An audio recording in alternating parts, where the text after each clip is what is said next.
Protests, and in particular political protests, are legal in many Western countries, most of them actually. And sometimes they do pose a risk of violence, especially if you find yourself surrounded by one when you weren't expecting it. Now, Miron asked a while ago if I could give some ideas and tips on how to handle those kind of situations when you suddenly find yourself surrounded by a group of people who are protesting for whatever reason and things have the potential to turn bad. Here goes. So, first off, avoidance. Avoidance is always best in these kinds of situations. You don't want to get swept up with this kind of organized protest if you can avoid it. Why? Like I said, very often it can lead to violence. Now, how can you do that? First of all, you want to be up to speed. Follow the news, follow local media, local social media especially, so you know when protests are going to happen. Very often they are announced. Every now and then that's not the case, but more often than not you can find information about what's going on. It doesn't take a lot of effort to stay up to speed. Just a few minutes here and there is often enough to know when something is coming up. If you know what's happening, you can make sure that you're not there when it starts. So find information. Next aspect is to know your area. If you have a working knowledge of the city or the town that you live in, and in particular the street layout, then it's going to be much easier to avoid these kind of protests. If you know where the streets lead, how they connect, how you can get from one place to the other while avoiding a specific street or road, you know where the dead-end streets are, and so on, that can help you avoid getting stuck in a protest. Now, if you do find yourself in one and you really didn't know that was going to happen, the easiest solution is to stop and just let it pass. Just stay where you are and let it just walk down the street and get beyond you, and then you can go on your way. Now, preferably you would do that as you find the relative safety of some sort of place. That could be a public building, could be a shop, could be a restaurant, and so on. If you are not visible from the street right away, it is often much safer than just standing there on the sidewalk watching it all go by. Now, and preferably you go inside the building and you move all the way to the back as far as you can. Don't stay at the window. I have seen plenty of protests that end up with people trashing windows, throwing stuff at the windows, and those inside getting injured. So try to avoid these kind of situations while you maintain an eye on what's going on outside. Just move away so that you're not immediately in the line of sight of protesters. If that means, as you stay put, that you're going to be late for wherever you have to be next, that is still the safest course of action. You have to determine if it is going to be worth the risk of going out if you want to get to a certain meeting, or you have to pick up your child and so on. There's no other solution. At least you know that risk going in. So these are a few things you can do just when it comes to prevention. Now let's move on to a situation in which you do find yourself in such a protest. Nothing that you could have done to prevent this, you're in it. Okay, what can you do? A few things to pay attention to. First off, you want to avoid the front line. Why is that? Well, you can't see far ahead in a big crowd. When there's so many people around you, you can't know what's happening 30, 40 yards in front of you or behind you. And that is due to the density of the people around you and their blocking line of sight. And the overall sound levels can be such that you can't really hear what's happening not that far in front of you. Now, along with that, violent groups often hijack legitimate protests. You might be in a peaceful protest, but there's a group that has been infiltrating and trying to take over the protest for their own purposes. That often include violence. They tend to be organized and prepared, moving up through the protest unnoticed until it's too late to get away from them. And you can't necessarily see them from where you are, like I said, due to the amount of people around you and the line of sight issues. So things can escalate instantly before you have the time to figure out what's going on. So that's why you often want to stay in the middle of a crowd and away from the edges, because that's often where the confrontations, the violence is going to happen. In particular in the front. Why? Well, because that's where you will encounter law enforcement who will usually be there to stop the protesters if they veer off the path that was prearranged, or if they want to go protest at a certain location where they weren't allowed to protest, or simply because it is getting too big, it's getting out of hand, and they need to stop the protests from continuing. That's typically where the violence starts. If the protest is infiltrated by these violent groups, they will try to instigate violence against law enforcement at the front line. And then things get out of hand, police will sometimes charge in and so on. And that happens maybe 30, 40 yards in front of you. You can't really notice all that well until it's too late and everybody starts running towards you. So if you can, stay in the middle of the crowd. You wanna, as much as possible, keep far away from anything that has to do with barricades or counter protesters. And that seems to be obvious, but still a lot of people don't get how quickly things can escalate. From a barricaded place, once you are there, you can't really move away easily because the movement in one direction is fully blocked or partially blocked. And counter protesters can get violent any second, any time. Especially, like I said, when such a violent group has infiltrated your protest and then tries to instigate and provoke them into violence. Could be something that from the crowd, one of those infiltrators throws a rock or a bottle at the counter protesters and it's on. And you're instantly at risk. So stay away from those areas if you can. The whole point is that you're more likely to see violence happen in those areas and you want to stay away from them. Next point that I want to bring forward is if it's reasonable, follow whatever the organization or the police are telling people to do. So if the protest organizers, typically they have, announcement systems or speakers or something along those lines where they'll let everybody know, like, this is where we're going next, this is what we're doing, and so on. You don't want to go against the grain in a big group when things become very dynamic, because you might just, due to the sheer mass of people coming at you, they all go forward, you want to go back. It's going to be very difficult to not get pushed to the floor, tripped, fall, and then people start stepping on you, stomping you, or worse. So you want to pay attention to what's going on around you. In particular, also when the police gives orders. Typically, though not always, but typically police will tell, for instance, a protest to stop or disperse. And if the group doesn't respond to that, eventually they will take action. So if you know that the police just ordered the protest to disperse or step back and nobody is moving, that might have been the time for you to get away. Try to get to the back, get to the side, get out of there, and so on. So following instructions when they're reasonable, because they're not always reasonable, but overall, when they're reasonable, following the instructions tends to be a good way to keep yourself safe.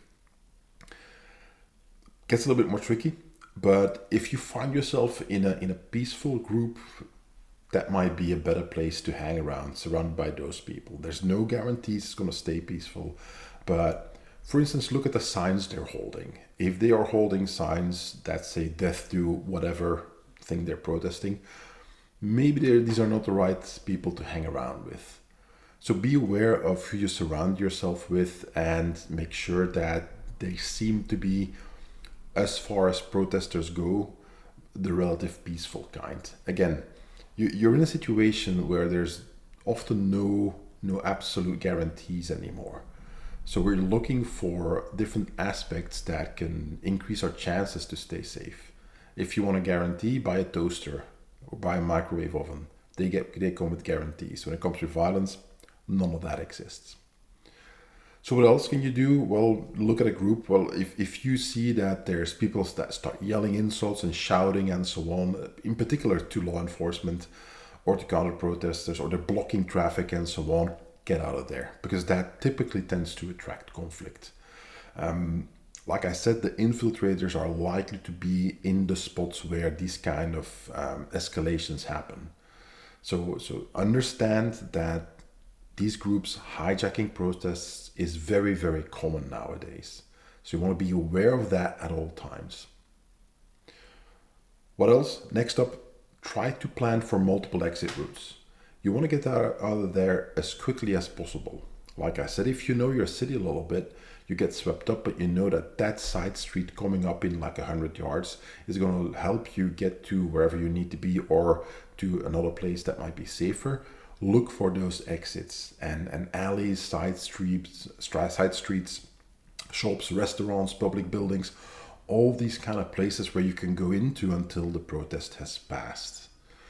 Now, if there's not one right away, or for whatever reason you have to stay longer in the protest, you might be with somebody and you lost track of them and you are responsible for them. Might be a child, might be an elderly parent, and so on, and you're trying to catch up with them or look for them. It's a bad situation to be in, but it can happen. As soon as you have them, just don't assume that the exit you think is coming up is just by default going to be accessible. It could be barricaded. It could be that that's where the violence actually starts. So you want to have multiple exits and plans and redundancies in your mind before you actually get to one and hope that it's available. Protests are dynamic and things can change rapidly. So always try to plan for the next move and the one after that and assume things will go wrong.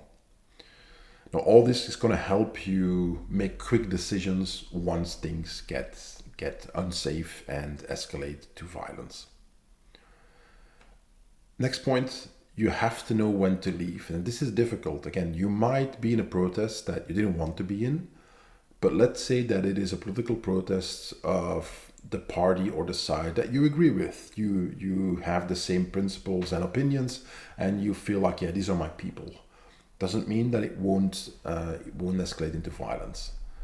All right, but you want to watch for signals that show that things are escalating. For instance, you might see that all of a sudden, instead of just regular police officers, you see a bunch of officers in riot gear show up, or replacing the officers who were there in a regular uniform. There might be fights breaking out left and right, pushing and shoving at first, and then actual punches getting thrown. Protesters start throwing objects, they're shouting, you hear a bunch of sirens go off, and so on. That is, all these are clear signals that things are escalating. It's time to leave. Now, if you do feel that violence is imminent, leave right away. Don't wait. Don't hang around. Group behavior is such that it often leads people to wait for others to take action first and then follow their lead. Don't do that. It's an instinctive set of behaviors that people have, is that we just wait for somebody else to move and then we do our thing as well. But you have to understand that by the time the whole group understands what's going on, it might already be too late. And you can't get away, again, due to the density of people around you. There's just too many people moving. So don't wait, go right away. And you, like I said, you don't want to just be safe and get out of there. You want to avoid getting stuck in a whole group of protesters just start running away from whatever's going on all of a sudden, and you get up, you suddenly end up in a stampede where the group panics and that's it. Can very quickly fall and then get trampled and get seriously injured. So as always, the whole point is to avoid as much as possible violence and these kinds of things. If you can, try to avoid them before they happen. Look for the signs and then act. Now, if it does turn violent, you have to understand the level of danger you're in at that point. It's extremely unlikely that it's going to be one-on-one. Other people, other protesters, other thugs that are there for the violence, they more than likely will get involved, and it won't necessarily stop once they get you down or you trip or fall. You risk serious permanent injury and actually even dying because of the injuries you sustain when 5 or 10 people or more start stomping you and kicking you and hitting you with sticks and signs and so on. All this has been well documented. You can find plenty of examples of just this happening online of just the last 10 years or so of protests that happened all over the world. So understand that you are in a high level of danger as the violence breaks out. What do you want to do? You do not want to stand and fight. You're not sparring. You're not in a boxing ring or in an MMA cage. You are not in a quote unquote fight. It's not a movie where you can beat a group of attackers easily, or a TV show where that happens. Numbers matter. You're very unlikely to win against a group of assailants. It's not impossible, but it's unlikely that you'll be able to fight them effectively. So what should you do? Your goal is to escape. Your goal is to get out of there. Not fight, but get out of there. What does that mean? Well, for instance, your goal would not be to punch somebody in the face. You want to blast through them as you try to run away. If you just knock them over, or if you can, just blast, shoulder check them if you need to, and just start running. If there's gaps between attackers, try to sprint through. It's much more difficult to stop somebody who's actually going at high speed, running as fast as they can, even if there's a lot of people there trying to get away from you, as opposed to somebody who stands there and tries to fight. The goal that you have is to just get out of there as quickly as possible. If you do have to do techniques, what might work is attacking eyes and throats, because people tend to have an instinctive reaction to protect themselves against that, or at the very least gives them a little bit more pause to not do whatever they planned on doing to you. But don't try to knock them out, because it tends to slow you down and then other people can catch up. So the goal is to get away and put as much distance between you and the protesters that were attacking you as quickly as you can. And the final point on this is that you can keep going.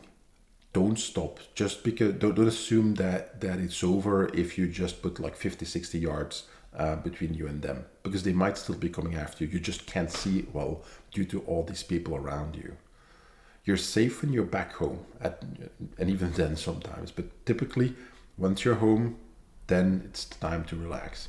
Don't just turn a corner or go around the street and then take the time to catch your breath. Keep going, even if need be slowly, but just keep putting distance between you and the attackers. So that's it. As you guys know, these You're Not Aries videos and podcast episodes are a little bit shorter. It's questions from my You're Not Aries group. It took some time for me to get back to them. Been quite busy the last year, but I tried to now come back to them with 10-15 minutes episodes to give these kinds of informations. I'll put a link in the show notes to the group. You can join us there, ask your questions, have a discussion, and so on. So the conclusion for this episode here is prevention is best. Don't be there is the ultimate goal. And if that isn't possible, try to get out of there as fast as you can. And I hope these tips can help you stay safe. That said, as always, like, share, subscribe, send this episode to anybody who might feel the need for this information, and I'll talk to you guys next time. Bye-bye.